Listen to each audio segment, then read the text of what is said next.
দক্ষিণ বারাসাত লিচুতলার এই মাঠেই রক্ষাকালী পূজাটা আয়োজিত হয়েছিল, কিন্তু গতকাল আমার আসার কথা ছিল, আর যেহেতু বৃষ্টি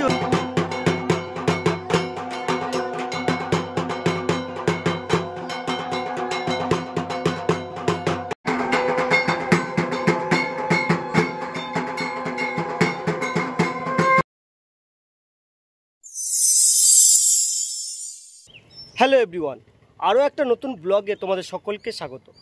গতকাল ছিল অমাবস্যা, আর অমাবস্যা উপলক্ষে প্রায় সর্বত্র কালী পুজো অনুষ্ঠিত হয়েছিল। কোথাও ফলহারিণী কালী পুজো, তো কোথাও রক্ষা কালী পুজো। গতকাল আমি তোমাদেরকে শিল্পতার একটি কালী পূজা দেখিয়েছিলাম, ফলহারিণী কালী পূজা, আর একটা কালী পূজা দেখিয়েছিলাম নৈহাটির বড়মা কালী পূজা। অমাবস্যা উপলক্ষে বিশেষ যে কালী পূজা হয় নৈহাটির, সেই কালী পূজাটাও তোমাদেরকে দেখিয়েছিলাম। আর এই ব্লগটাতে আমি তোমাদেরকে দেখাবো দক্ষিণ বারাসাতের একটি রক্ষা কালী পূজা। গতকাল 4 তারিখে এই রক্ষাকালী পূজাটা অনুষ্ঠিত হয়েছিল। একেবারে প্রপার দক্ষিণ বারাসাতের যে লিচুতলা মাঠ রয়েছে, সেখানে কিন্তু রক্ষাকালী পূজাটা অনুষ্ঠিত হয়েছিল। খুব বড় না হলেও, খুব জাঁকজমকপূর্ণ না হলে রক্ষাকালী পূজাটা খুব সুন্দর, আর একদম যেহেতু প্রপার দক্ষিণ বারাসাতে, তাই তোমাদেরকে এই পূজাটাও আমি দেখাবো। তো এই ব্লগটা সম্পূর্ণ দেখতে থাকো, আর যদি ভালো লাগে তাহলে লাইক, শেয়ার, কমেন্ট করে দিও। আমি যখনই দক্ষিণ বারাসাতে আসি, এই রাস্তাটা হয়ে আসি, কারণ এই রাস্তাটা হতে আমার খুব কম সময় লাগে এবং এটা আমার খুব বাড়ির কাছাকাছি একটা রাস্তা। এই রাস্তাটা সোজা মেন রোডে এসছে। এই মোড়টা হলো প্রপার দক্ষিণ বারাসাত। একটা রাস্তা সোজা কলকাতা অর্থাৎ গোচরণের দিকে চলে যাচ্ছে, আর একটা যাচ্ছে জীবনমোহনহাট গড়েহাটের দিকে, আর এই রাস্তাটা সোজা যাচ্ছে জয়নগরের দিকে। দক্ষিণ বারাসাত লিচুতলার এই মাঠেই রক্ষাকালী পূজাটা আয়োজিত হয়েছিল, কিন্তু গতকাল আমার আসার কথা ছিল, আর যেহেতু বৃষ্টি হয়েছিল আমাদের এখানে, প্রচুর বৃষ্টি হয়েছিল, তাই আসতে পারিনি। আর আজকে এসেই দেখছি এখানে আজ ঠাকুর বিসর্জন হবে, তাই প্রত্যেক কটা ঠাকুর তোমাদেরকে দেখাবো। এখানে পঞ্চকালী পূজা হয়েছিল, রক্ষাকালীর সাথে সাথে পঞ্চকালীর পূজা হয়েছিল, সেই পঞ্চকালী দেখাবো। আর আজকে যে বিসর্জনের প্রস্তুতি অর্থাৎ বিসর্জনের যে সন্ধিক্ষণ, সেটাই তোমাদেরকে দেখাবো। দক্ষিণ বারাসাত রক্ষাকালী পুজোয় মূলত মা কালীর 5টি রূপ পূজিত হয়েছিল। দক্ষিণা কালী থেকে শুরু করে তারা মা, 5টি রূপ ছিল এই পূজা মণ্ডপের মূল আকর্ষণ। সেই 5টি পূজা মণ্ডপের যে প্রতিমা ছিল, সেটা তোমাদেরকে দেখাবো। প্রতিমাগুলি দেখতে থাকো। শ্যামা মা কি আমার কালো রে, শ্যামা মা কি আমার কালো, লোকে বলে কালী কালো, আমার মন তো বলে না কালো রে, লোকে বলে কালী কালো, আমার মন তো বলে না কালো রে, ওই কালো রূপে দিগম্বরী, কালো রূপে দিগম্বরী, হৃদে পদ্ম করে মোরালো রে, শ্যামা মা কি আমার কালো রে, শ্যামা মা কি আমার কালো।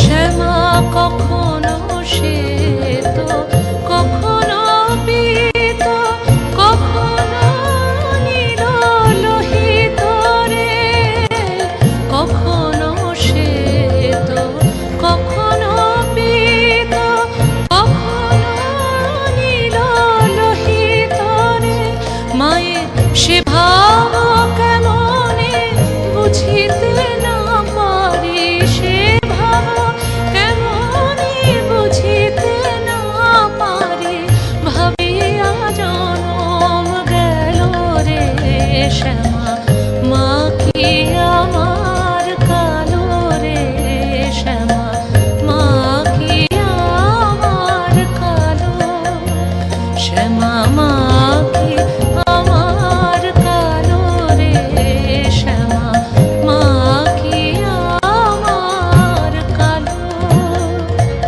লোকে বলে কালী কালো, আমার মন তো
মোটামুটি সব ঠাকুরগুলো ভ্যানে তোলা হয়েছে। এবার আস্তে আস্তে গঙ্গার দিকে ঠাকুরগুলো এগিয়ে যাবে।